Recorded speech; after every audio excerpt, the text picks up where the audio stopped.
Creativity is king to keep the deal alive.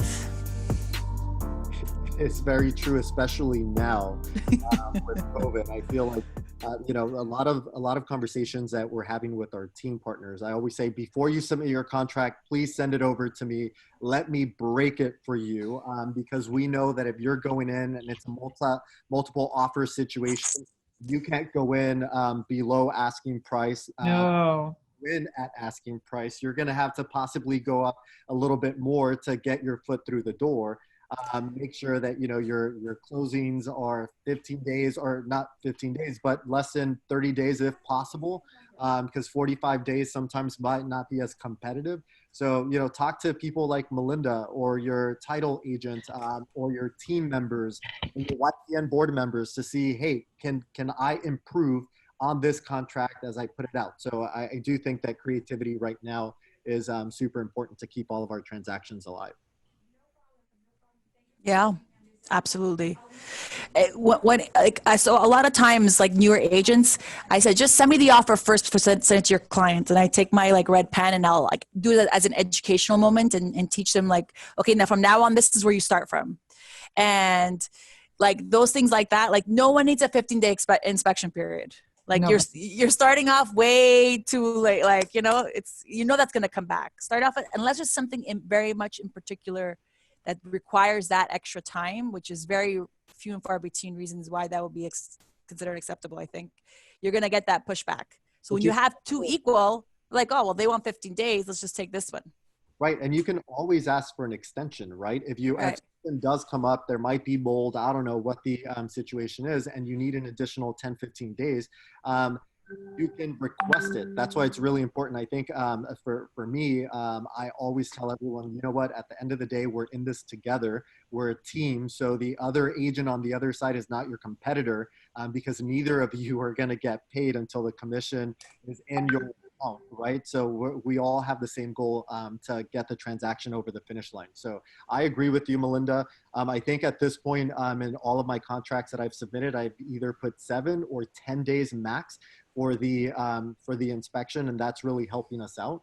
And then of course the appraisal contingency, if you have a cash buyer, sometimes cash buyers are now saying, I want an appraisal contingency, because we know that all of these people in New York, Connecticut, New Jersey are moving down, and they're willing to overpay, but they still want to be protected. So just partner up with one of us, and I guarantee you that we'll help you get a solid deal. I see Chandra posting about multiple offers, winning the contract, and how have you actually gotten your contract to get accepted, Chandra?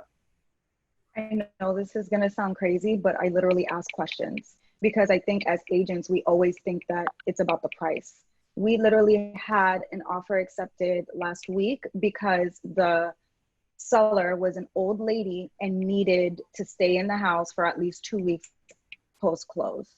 And that's how we won the offer. And my buyer got an $8,000 credit. So we just need to ask questions. Right now, there's lower inventory. So because of that, there's multiple offer situations. However, I think that right now people are also transacting out of necessity. So because of that, we need to find out okay, what's important to the seller. Yesterday I was at a showing, and the seller was the one who actually did the showing. And she's like, they need to be out in 30 days. She's relocating because of her job, and they have to close within, 30 days, no more than 45 days. So if we're not going to put an offer on that house, but if we wanted to, I'm going to know price is not the most important thing for her, right? It's about her time, the deadline that she needs to close by in order to move. So that's literally how we've been able to get offers accepted, just asking questions and finding out what's important to the seller. Yeah. Why are they selling? Hopefully the listing agent answers the phone. But right. Or an email, right? Just respond. It doesn't matter how you respond, but please respond. We need to get this transaction closed. Melinda, what are some of the bigger issues that you're experiencing right now with closing? I think that the biggest issue I'm seeing is that because rates are so low, lenders' pipelines are so like they're bottlenecking, and it's creating, it's creating delays in getting loans approved. It's creating delays in closing dates. Even the best lenders, you know what I mean? Like it's just, there's just too many things in the pipeline. I think the Feds, by adding that the 0.5 on the refis that just came out, I think it's 0.5, right, Anthony? That just came out on the refis. I think they're trying to like slow it down. Got my salmon egg roll here, guys. I'm sorry, brother. Yeah, and you know what, brother. you know what's happening too with the refis? I'm telling like buyers that are coming towards my listings, when they tell me we need 45 days, when they tell me we need an extension on the loan commitment, I'm like, no, what you need is a new lender. Because as much as I want to help you, your lender's just so preoccupied doing refis that they're putting you on the back burner. I was like, if you want the deal, it has to be 30 days and a loan commitment has to come in this amount of days. And the one deal that I gave a break on, and I know that, you can only do what you can do. Right. But the one deal that I recently gave a break on, we're way past the loan commitment days. My client can take another offer right now. We don't even have an extension, and they haven't even ordered the appraisal. And I told her, I'm like, we have another offer and we can just move forward with it. And you need to call your lender. You need to tell them that you're at risk at losing this deal, and that they need to drop what they're doing and make your deal a priority, because we can't just wait around for them to say, and they've literally replied back, this is just a bad lender. This is not Anthony. This is not anybody that I've ever worked with. I don't know this person.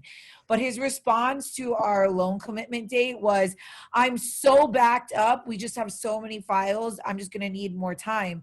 And I'm like, I bet you're backed up doing refis. Like, my seller doesn't want to hear that. You know what it is? I think good lenders, they put their purchase business before, because that's where the deadlines are. The refi business, there's no deadlines. So I see that in interacting with, like people like Anthony and some others, that like they really put that, because that's what the deadlines are. That's where the risks are. So that's one of the things I'm seeing a lot of. Like living livelihoods, sellers needing to sell and other people needing to move in. And if we just kind of put that to the side for refis, like we're damaging our business, because refis, we all know there's seasons for them. Yeah. And right now is the season, so everybody wants to capitalize on it. But and that, I'm even stricter now with my financing contingencies because of that, because I know that people will they're so busy and they want to take all their refis, and I'll tell my seller not to accept an offer that's cannot do anything within 30 days. Are you kidding me? Like, we're moving. All of us are closing in 30 days. It's not. I think that if you have a little bit of time needed, you can request that at the end, but you shouldn't. Yeah, you can get an extension. Anybody's going to coming in 45 days. Yeah. Yeah. Especially if there's open communication and everyone's being proactive, you could tell when the extension is okay, give them the extension, they need it. And it's, it is what it is. That I have seen a couple of my clients that were self-employed, and they took some of these loans. They weren't properly disclosed to the lenders, and then they booked it on their profit and loss as income. And when they were well deep into the process, unfortunately past loan approval period, that came out. And so you can imagine now, obviously that deal is dead. But without the loans, they were really at zero income for the year after all their expenses. If I can really quickly elaborate on that, I have a deal right now that got burned 45 days and they couldn't capitalize on it. And they came to us, and I basically set the expectation. So if your lender's not doing that, you definitely want that, meaning the guy was disenchanted with the prior lender, obviously 45 days later, and they didn't close. So he's the seller slash listing agent for his own home. And the concept here is that we showed him our turn times, and we're just communicating constantly every week with him, but we set proper expectations. Melinda talks about this all the time. I was just going to say that, actually. All about expectations. Get on the phone with everybody involved, every decision maker, and then lay it out, or do a Zoom meeting and say, hey, this is what's happening.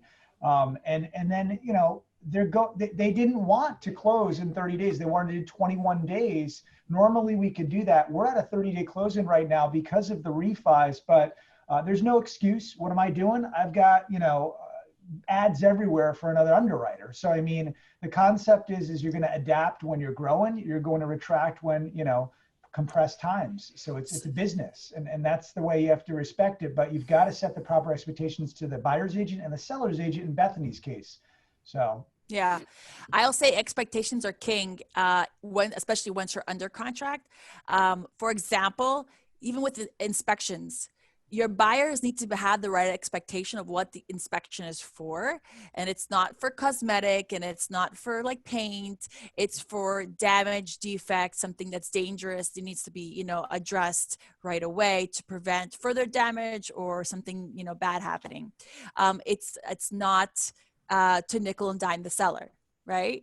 And if you give that in expectation that that is something that you can do, well, then that's going to create a problem where they're going to think that they're entitled to a credit.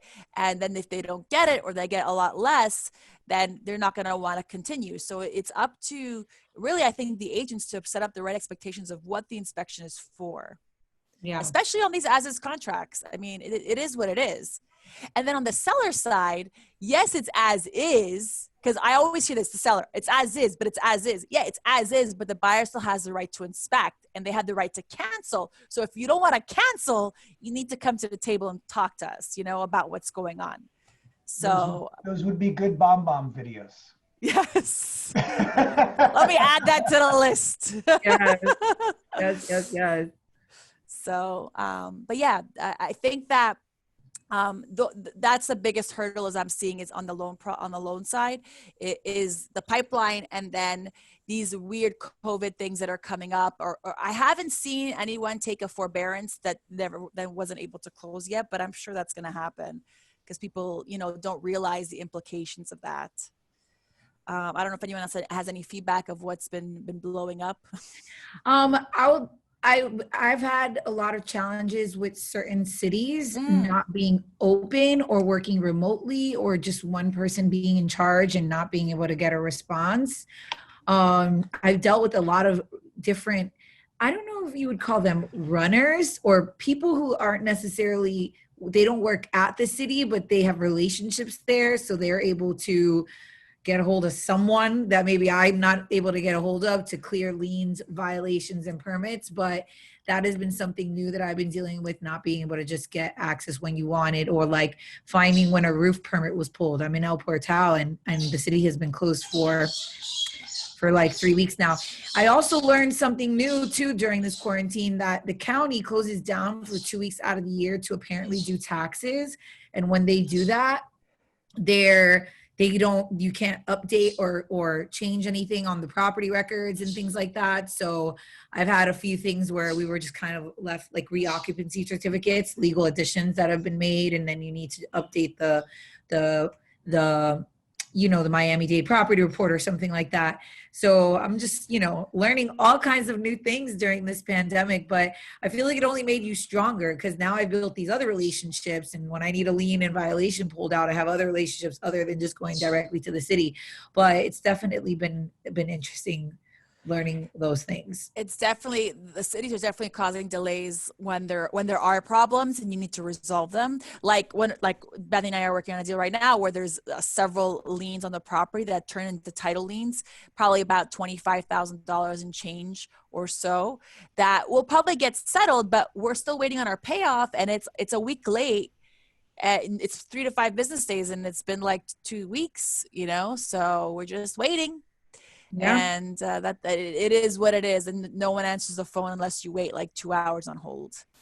So that's kind of, but keeping it alive. And I think people understand that part of it. So for those types of files, especially if the buyer's not trying to get in right away, you can get those extensions because the seller's trying to resolve it. When you have that buyer trying to go in, or the buyer trying to do something, there's like those simultaneous things right now. Those are trickier, because there's a lot of moving parts that we can't always make happen at the same time. And then I'll just chime in on my last one, and then I'll let somebody else talk. But I'll say for negotiations, like there's almost always a way to write it to make it work. So when I come in, especially when I'm representing a seller, I ask like, what's the deal? Okay. And what does the buyer really need? Right? Like a buyer wanted an automatic extension, and then the seller just didn't want to like have it indefinite, or like because of COVID, things might get delayed. Okay. So that we worded the language to say like, if COVID stops the industry, not if, because that was the buyer's worry. What if like the industry just stops? Which I don't think is going to happen, but what if? That was the buyer's worry. So I said, well, if the industry stops, and I worded it in such a way to make the buyer feel comfortable, and then we included a per diem extension rate, everyone feels comfortable, the buyer is super like ready to close and able to get funded, like the lenders, like, you know, they have money. It's not like one of those tight deals.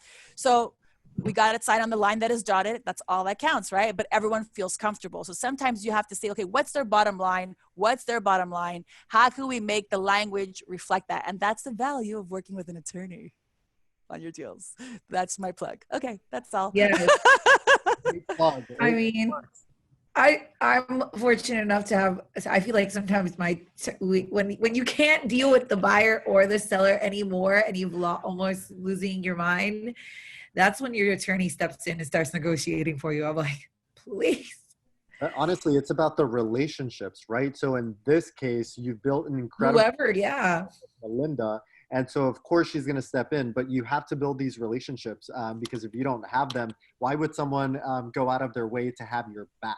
That's why it's really important you find your lenders, you find your title agent. Yes. You trust people that you know that are authentic, that are not going to be breaking rules and getting you in trouble. Everything has to be done the right way, and make sure that you're not breaking any laws. So that's what Bethany is talking about. Make sure you find yourself a Melinda, or work with Melinda, so she can help you out. She is an attorney. She will make sure that you are taken care of. And it's important that, and like I found like through the years, having the relationships and being in the business and knowing people, like if someone's working alone, and if I know them, right, if I know and it's Anthony's loan and I'm on I could pick up the phone, I know they'll pick up. And that's the beauty. I know even with the agent, sometimes the agents don't pick up our call and we need help for something, you know what I mean? And it's your deal. So, and you're making much more money than we are on the deal. So like pick up the phone and see what we need. You know, we don't call you just to say hello. I mean, I call to say hello, but you know, if the office is calling, that's because we need something and there's something that has to be pushed forward. So open lines of communication is important, and picking up the phone. All of our industries, all our sectors of the industry, everyone needs to pick up the phone and communicate. And when something's not going as planned, that also needs to be communicated right away, so that you can keep the negotiations alive if you are needing an extension or some type of modification, right? If you say the day before closing, I need an extension, that's a little bit of a harder sell versus a week before. Listen, the pipeline's a little full. I'm probably going to get my CD out this date. The seller is traveling. He needs a few more days, whatever the situation is. If you have to be able to like look ahead and foreshadow, you know, just in case, let's make sure everybody knows about this situation in case we do need an extension. And when that happens, it usually goes a lot further in getting what you need to get the deal done. Speaking of communication, Dana's deal that we just had. All right, the listen agent needed to fix $1,300 in repairs on a roof, and I'm like, look, I don't want my appraiser going out there when there's roof damage. Why are we going to open up that can of worms or that Pandora box when there's roof damage? When I'm going to have to stip that, my underwriter is going to see it. We're going to need a final inspection. It was chaos. So he didn't want to hear it. Brand new in the business. What did Melinda do? She picked up the phone.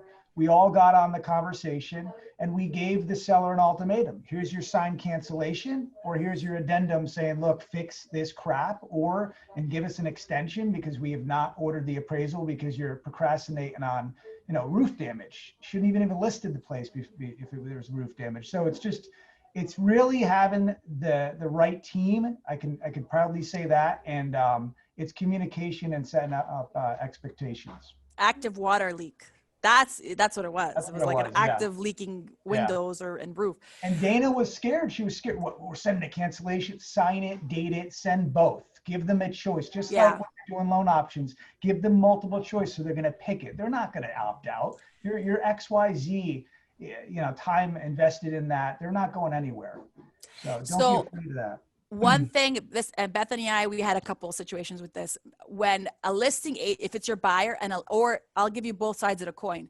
If it's your buyer and you want an appraisal contingency, the key to sell that is to order it, or is to say, I'm going to order it early.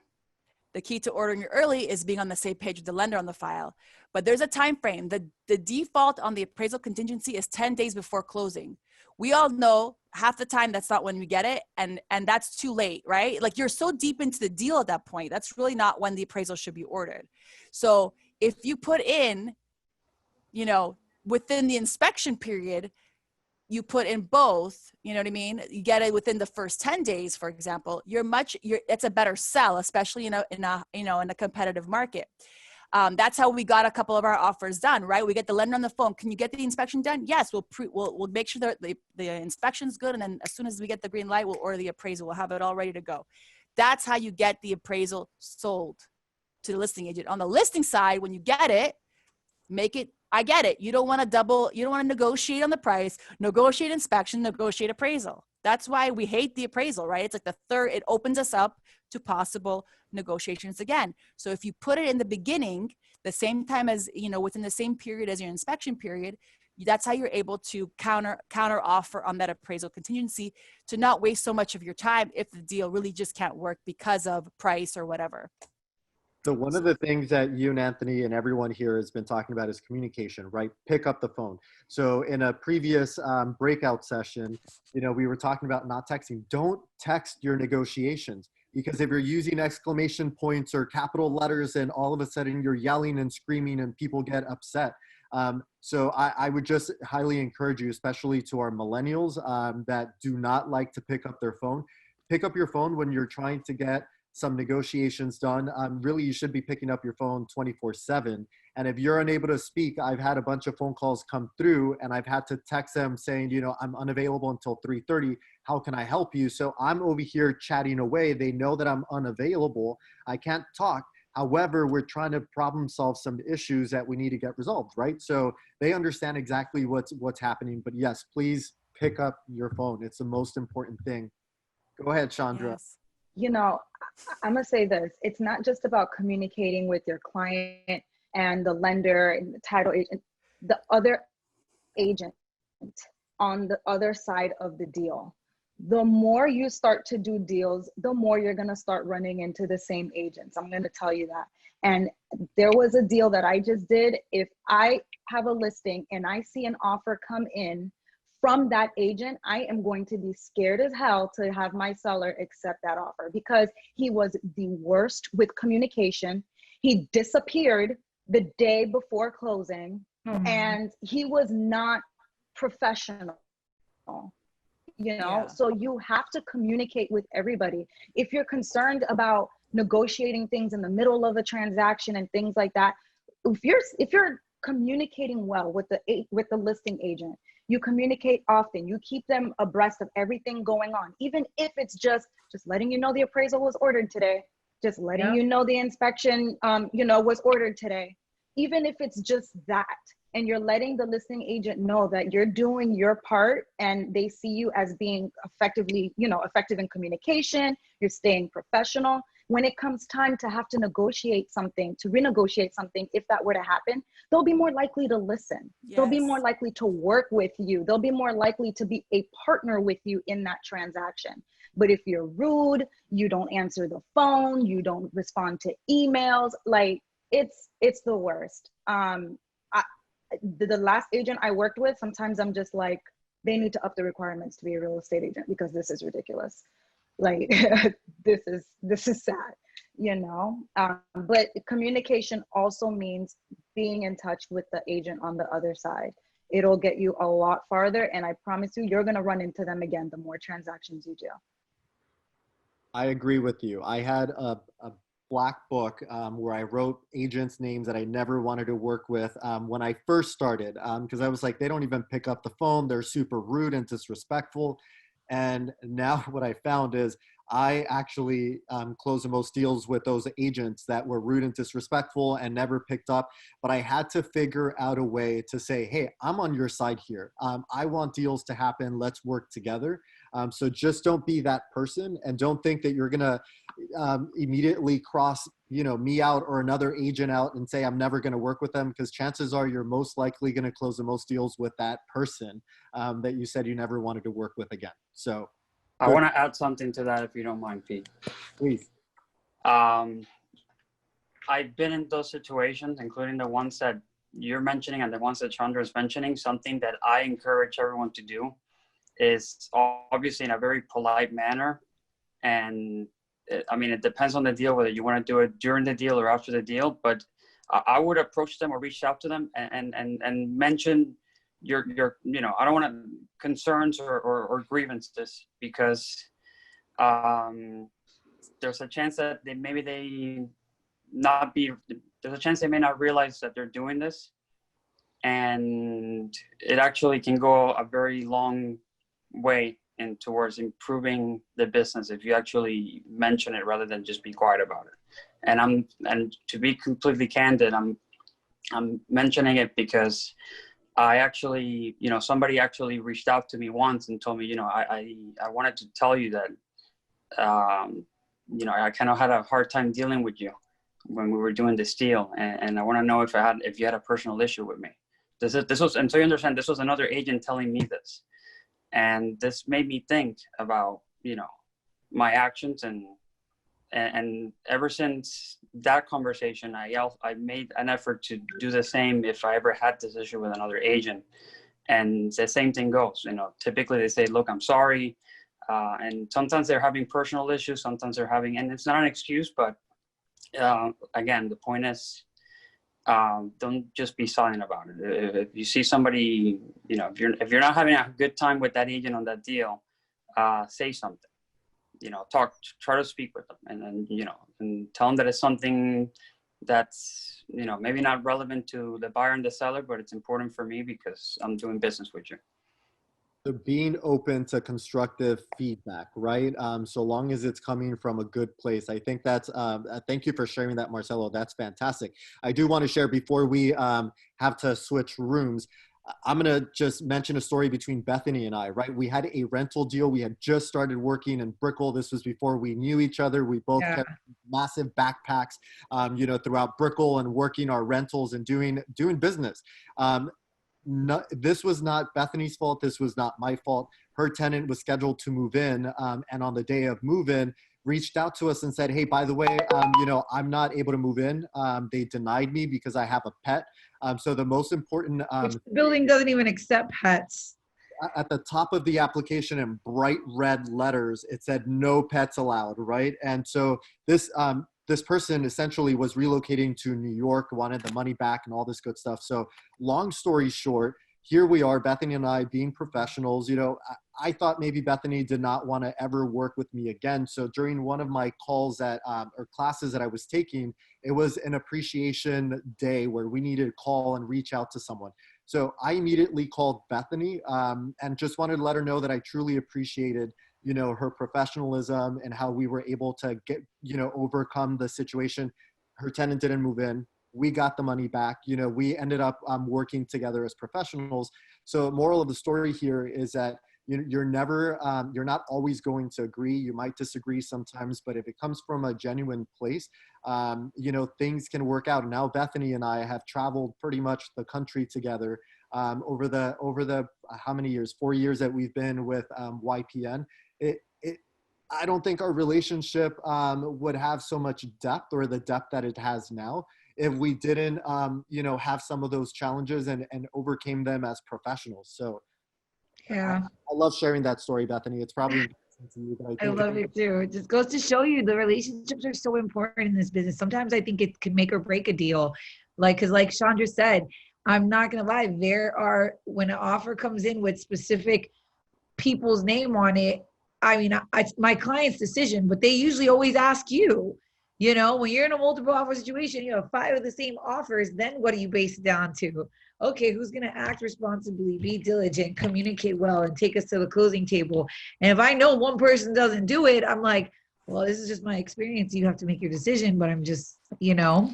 Listen, there's agents I won't take files from because that's not a party I want to go back to. I do not want that invitation. Because it's the same thing. They just either a bad attitude or just a disaster. Sometimes it's just like the disaster breeds disaster, and then it ends up being the 80-20 rule we were talking about in one of the other rooms before. Those are like those agents that bring the 80% problems, that takes up all your time. And so it's not that there's not problems in deals, but so there's some people that just bring the problems. And so I've learned to step away. You're in a great position in your business that you can choose to say no to some of those troubled agents, right? So as new agents come into the business, they have no choice. They've got one deal, they're hanging on to it. Oh yeah. Commission check. So you can't fire your clients. The goal here is that you have so much business that if you don't get along with someone, say, you know what, Bethany, do you want to take this client? Just give me a 20% referral fee. If she says yes, great. Hand over the business to someone else. Yeah, and it's because we're also in a personality people business, and not everybody's personality meshes. Some people have good days, some people have bad days. You come across a person on the wrong day, you never know what personality you're gonna get. But so you have to really try to keep it together at all times, and sometimes it doesn't always work out like that. So I try to be very mindful and tell people, like, listen, you're having a bad day, I get it, but let's bring it in for the transaction,